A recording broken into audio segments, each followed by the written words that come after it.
Oh my god! Are you about to let me play as the op? Oh!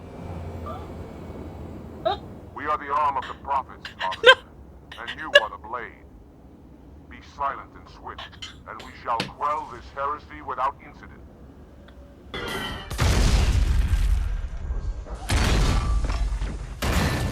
Oh, he's so badass. Make any more noise? I guess so.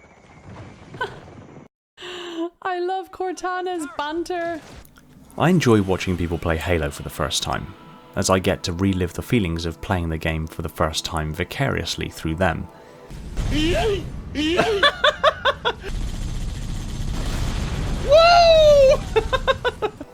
It stirs emotions, even sometimes moves me to tears, just as powerful as the day I first played those games. But why does this happen? It's called emphatic nostalgia.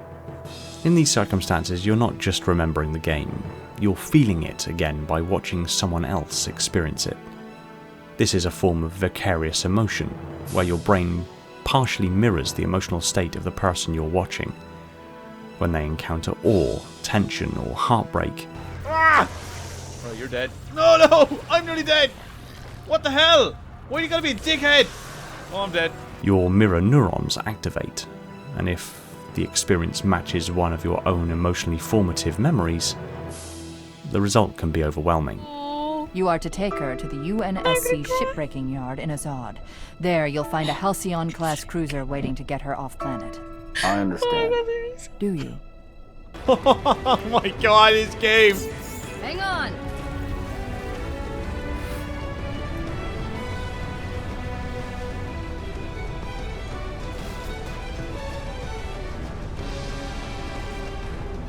Oh my god, this game! Chief! Chief! Chief!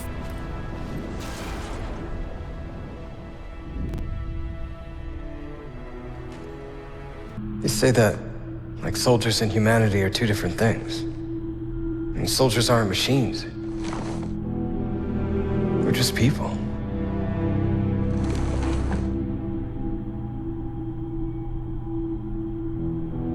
I'll let you have the deck to yourself.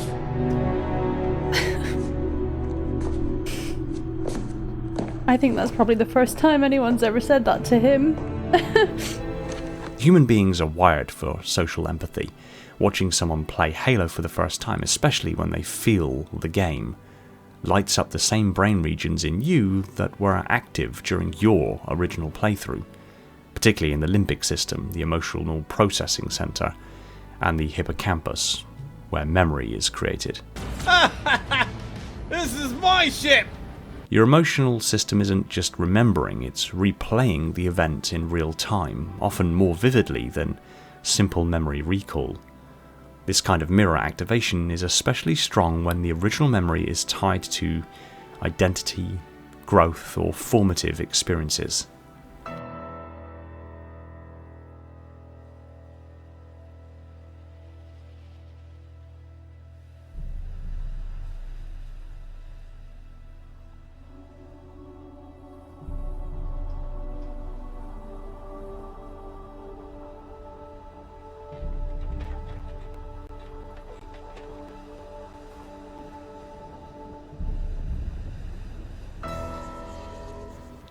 Each time you visit a memory, especially through an emotional trigger, your brain re-encodes it.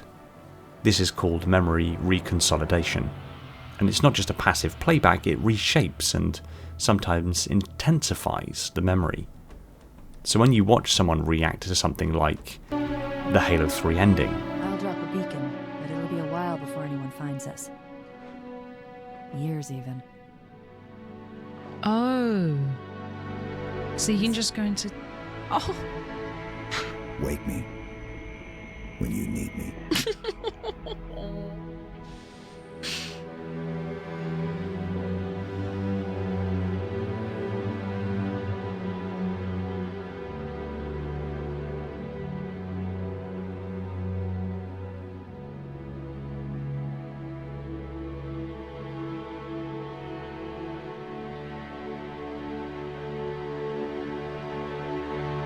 Holy Holy shit.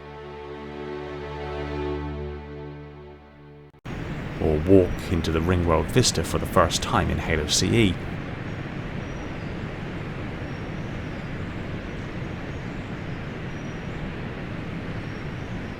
Your brain doesn't just go, oh, I remember this. It relives the emotional contours, and might even make them stronger or more bittersweet than the original. There's also a layer of sentimental grief for the person you were. Watching someone discover Halo now reminds you of when you were discovering it, who you were, what life was like then, what you hoped for. That creates a temporal echo, a kind of soft ache for a past self you've grown beyond, but still carry inside. Tears are a natural emotional response to complex, overlapping feelings. Joy at seeing someone else love something you love. Grief for the passage of time. Connection to your past self. Beauty in the moment being shared. Catharsis from emotional tension being released. It's not sadness, it's reverence. Halo isn't just a game. It's a mythology. A symphony of visuals, music, scale and tone. The soundtrack, the vista reveals, the AI dialogue, and the emotional beats are engineered with the same precision as cinema. But they let you live the moment. So when someone else walks that path for the first time, it's like watching them step into a sacred memory of yours. And somehow that makes the memory sacred all over again. We are moved by stories like Halo, those steeped in sacrifice, honour and duty. Not because we love war, but because within the context of war, we glimpse the full spectrum of what humanity is capable of. In the crucible of conflict, the masks fall away, and what's left, often raw, broken, and resolute, is the truth of the soul laid bare. War, in all its horror, forces characters to choose, to rise, to fall, to endure, to sacrifice. And in those choices we see reflections of the people we want to be. War clarifies things.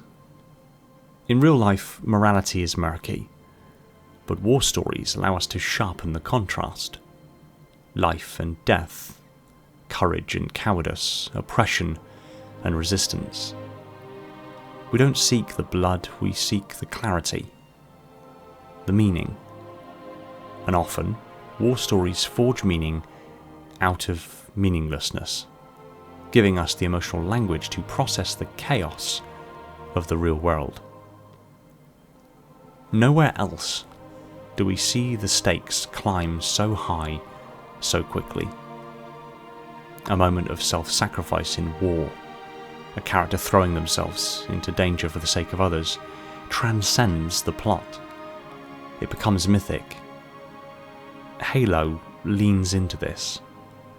The lone Spartan holding the line, the AI facing death to save her friend, the team that walks into fire knowing they won't walk out. These stories ache because deep down we know that kind of sacrifice is rare, and yet we long to believe it still exists. We do tend to paint enemies as evil incarnate, especially in fiction. Why? Because real wars are riddled with ambiguity, atrocities on all sides, and murky motivations.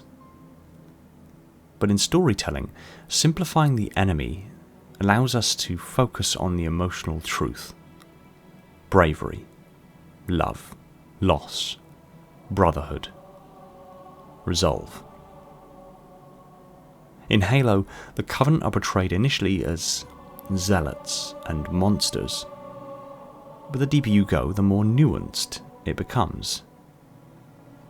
Honourable elites, reluctant soldiers, internal divisions. The more complexity we allow in, the more real the story becomes, and the more power it has to reflect real human conflict. We're not drawn to war, we're drawn to what it reveals. We write about war, not to glorify it, but to explore the extremities of the human condition. What does it mean to stand when everyone else falls?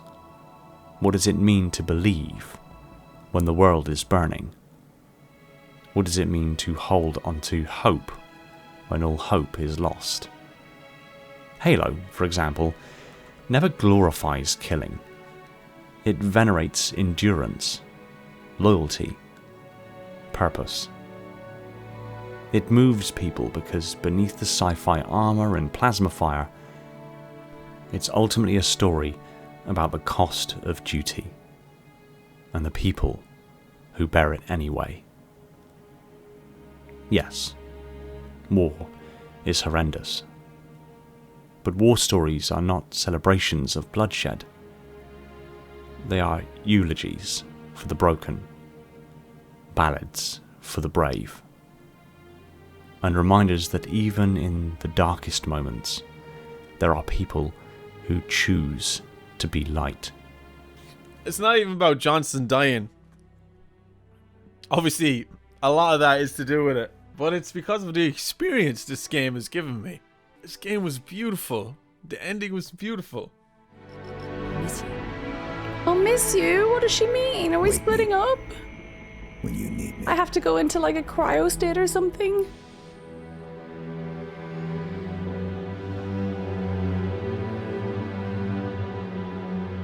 That's like the pod that we was in when we first woke up.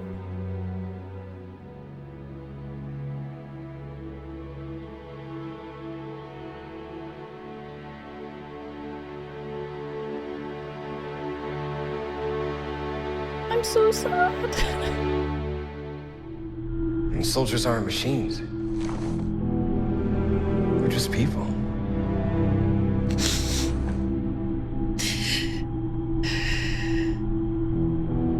I'll let you have the deck to yourself.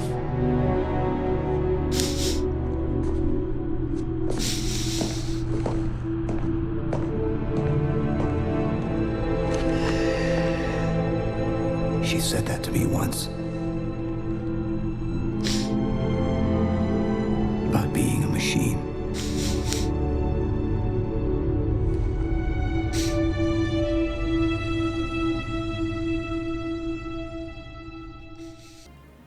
We are drawn to them because, on some deep, instinctual level, they teach us how to live, and how to die well, should we ever be called to. And in a world that so often feels shallow, these stories give us something deeper to hold on to. And until next time.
Thanks for watching. If you enjoyed this video, kindly tap that like button, and if you're not already subscribed and want to see more stuff like this, be sure to subscribe so you don't miss future uploads. Pop a comment down below telling me what you thought of today's video, or if you want me to cover something specific in the near future.